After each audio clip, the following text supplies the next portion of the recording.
News বাংলার আন্তর্জাতিক সংবাদে স্বাগতম। সম্প্রতি ভ্লাদিমির পুতিন ও কিম জং উনকে পাশে নিয়ে রাজধানী বেইজিংয়ে সামরিক কুচকাওয়াজে হাজির হন চীনের প্রেসিডেন্ট শি জিনপিং। বিশ্লেষকদের মতে টানা কূটনৈতিক কার্যক্রমের মাধ্যমে তিনি দেখিয়ে দিচ্ছেন দেশে ও বিশ্বমঞ্চে এখনও তিনি একচ্ছত্র নিয়ন্ত্রণে। এক প্রতিবেদনে তথ্য জানিয়েছে বার্তা সংস্থা রয়টার্স। বার্তা সংস্থাটি বলছে 2015 সালে দ্বিতীয় বিশ্বযুদ্ধের অবসান উপলক্ষে আয়োজিত প্রথম সামরিক কুচকাওয়াজে চীনের প্রেসিডেন্ট শি জিনপিং তার দুই পূর্বসূরিকে পাশে বসিয়ে নেতৃত্বের ধারাবাহিকতার বার্তা দিয়েছিলেন।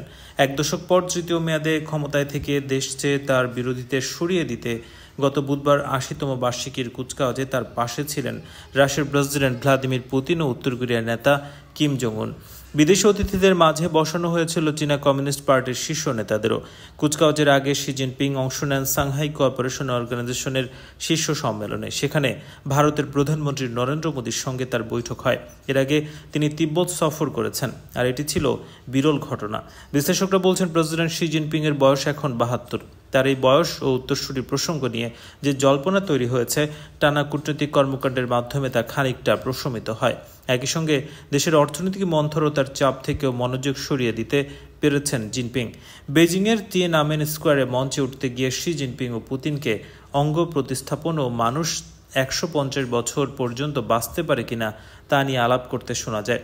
এশিয়া সোসাইটির গবেষক নীল থমাস বলেন, এসব কূটনৈতিক পদক্ষেপ প্রমাণ করে কমিউনিস্ট পার্টির অভ্যন্তরীণ রাজনীতিতে শি জিনপিং একচ্ছত্র নিয়ন্ত্রণে আছেন।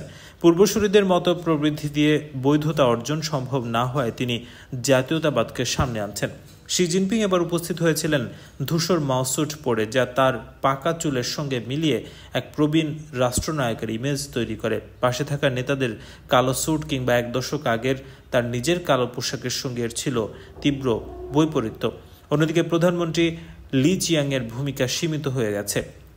তিনি কেবল মালয়েশিয়া এবং উজবেকিস্তানের নেতাদের সঙ্গে বৈঠক করেছেন। উচ্চ পর্যায়ের বৈঠকগুলো সামলান পার্টির কেন্দ্রীয় সচিবালয়ের প্রধান চাই সি। চীনের পররাষ্ট্র মন্ত্রণালয় বলছে সাম্প্রতিক বৈঠকগুলো উন্নয়নশীল দেশের সঙ্গে অংশীদারিত্ব জোরদার করেছে এবং শান্তিপূর্ণ উন্নয়ন এবং সহযোগিতার প্রতিশ্রুতি দিয়েছে বেজিং। গত এক সপ্তাহে চীন সফর করা অনেক দেশের উপরই মার্কিন প্রেসিডেন্ট ডোনাল্ড ট্রাম্প শুল্ক আরোপ করেছেন। এর মাধ্যমে ভারতও রয়েছে। দেশটি এখনও রাশিয়ার তেল কিনছে। উল্লেখযোগ্য মুহূর্ত দেখা যায় মোদি ও পুতিন হাত ধরে শি জিনপিং এর সঙ্গে আলাপ করছেন। বিশ্লেষকদের মতে এটি যুক্তরাষ্ট্রের ব্যর্থতা যে তারা ভারতকে পুরোপুরি রাশিয়া চীন বিরোধী শিবিরে টানতে পারেনি। এক কৌশলগত পরামর্শক সংস্থার পরিচালক ইভেন পে বলেন, এসসিওর এই প্রদর্শিত ঐক্যের অন্যতম চালিকা শক্তি আসলে যুক্তরাষ্ট্রের নীতি। ট্রাম্প কুচকাওয়াজকে চমৎকার বলে প্রশংসা করলেও সামাজিক যোগাযোগ মাধ্যমে কটাক্ষ করে লিখেছেন চীন, পুতিন ও কিম মিলে যুক্তরাষ্ট্রের বিরুদ্ধে ষড়যন্ত্র করছে। তবে ক্রেমলিন বলেছে তারা ষড়যন্ত্র করছে না, বরং ট্রাম্পের মন্তব্য ছিল ব্যঙ্গাত্মক। বিশ্লেষকরা বলছেন টানা কূটনৈতিক কর্মযোগ্য চীনের এই বার্তাই জোরালো করছে যে তারা উন্নয়নশীল বিশ্বের নির্ভরযোগ্য অংশীদার হতে চায়। বিনিয়োগ, নতুন উন্নয়ন ব্যাংক সহ বিভিন্ন উদ্যমের মাধ্যমে তারা নিজেদের অবস্থান শক্ত করছে। চায়না গ্লোবাল সাউথ প্রজেক্টের প্রধান এরিক ওলন্ডার বলেন, যুক্তরাষ্ট্রকে যখন অনেক দেশ ক্রমবর্ধমান আক্রমণাত্মক শক্তি হিসেবে দেখছে, তখন চীন নিজেদেরকে তুলনামূলক স্থিতিশীল বিকল্প হিসেবে তুলে ধরছে। তরুণ জনগোষ্ঠীর কর্মসংস্থান স্বপ্নকে সামনে রেখেই চীনের প্রস্তাবনা ভবিষ্যৎমুখী মনে হচ্ছে। তবে শি জিনপিং এর সামনে এখনও বড় চ্যালেঞ্জ রয়েছে, আর তা হচ্ছে বিরাট জোটের ভেতর দ্বন্দ্ব সামলানো এবং 2027 সালে সম্ভাব্য চতুর্থ মেয়াদে ক্ষমতায় থেকে নিজের অবস্থান আরও দৃঢ় করা।